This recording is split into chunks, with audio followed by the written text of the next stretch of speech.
Interesting. Yeah. So anthropologists generally have had a tendency to minimize the negative and accentuate the positive in a hope that they can enhance the quality of their own advanced societies by saying, look, here's an example of how we should retain values from traditional societies. But it's often because they have failed to do any serious counting. Okay. And I think we've often been led in a misdirection about human nature by our tendency to idealize traditional groups of people. When you look hard at them and you count things like the frequency of murder, the frequency of spouse abuse in particular, you start to compare those numbers with our societies, the modern societies.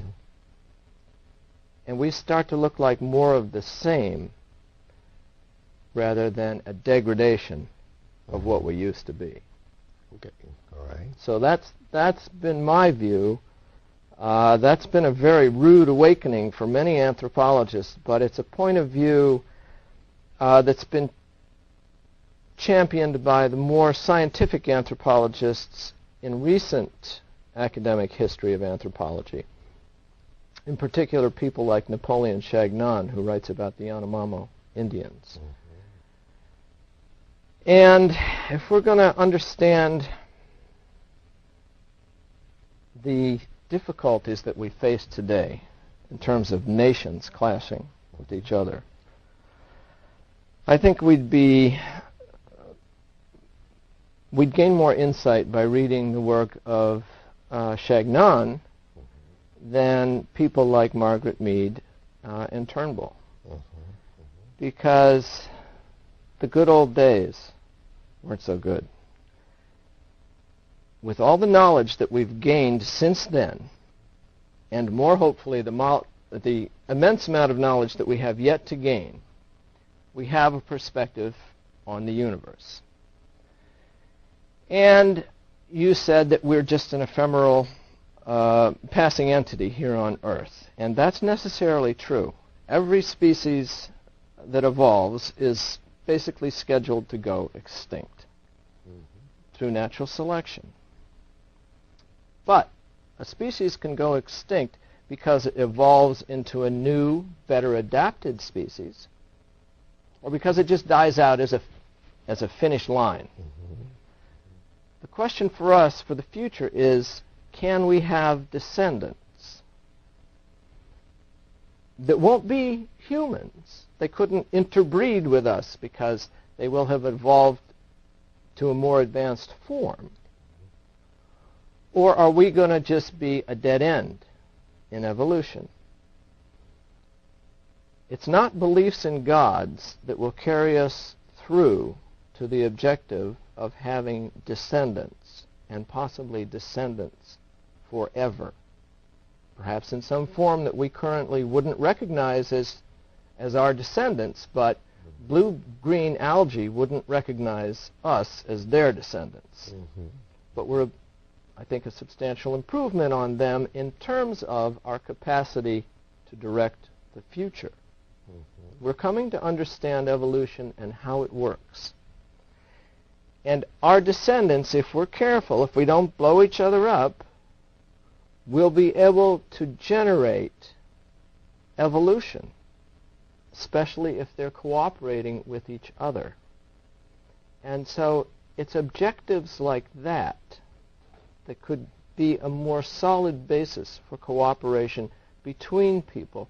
Oh, our actions resonate all around the world continuously. And so have all the actions of all of our ancestors. And you know what real death is? It's not when I die or you die or our relatives or friends dies. Real death is when all of those radiating actions cease to have further influence. That's total death. That means that the chain of which you're a link and I'm a link, and everybody alive today is a link, just disappeared. And now there's no links, there's no chain, there's no nothing. And that's what's slated to happen to the universe. Now, the fact that that's slated to happen an almost unimaginably long time from now doesn't make any difference. No. If that's the end, it doesn't matter whether it's billions of years away or the day after I die. Mm-hmm. Yeah. As I see it, if our actions continue to radiate into the future forever, then the fact that we as individuals die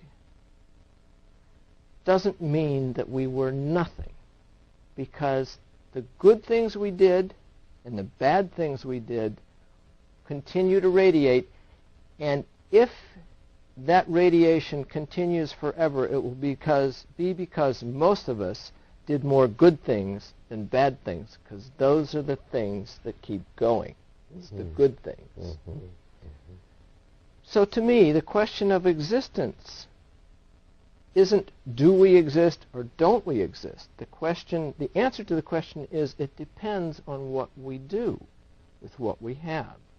If we give ourselves the objective of having descendants who will have descendants who will have descendants who will, when they are capable, control our future evolution with the specific objective of having descendants who will be able to live on Mars, on places out of this solar system, across the universe,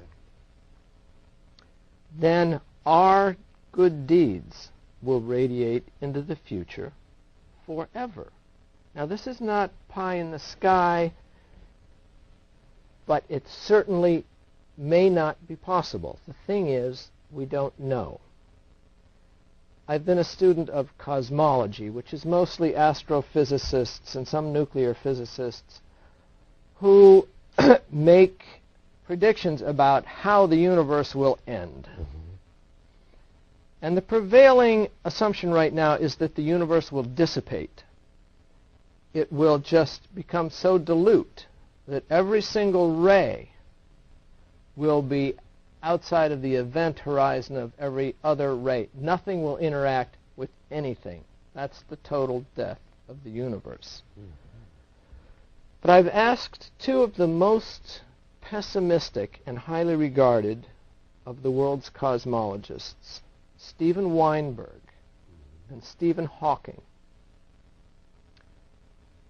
whether we can conclude that it is impossible for us to have descendants forever, given what we know about the universe. And they both wrote back to me. It took Hawking about a week, but he has some assistant who answers his email for him with almost identical messages. They both said, we simply do not know enough. There are too many outstanding questions to know that that is impossible.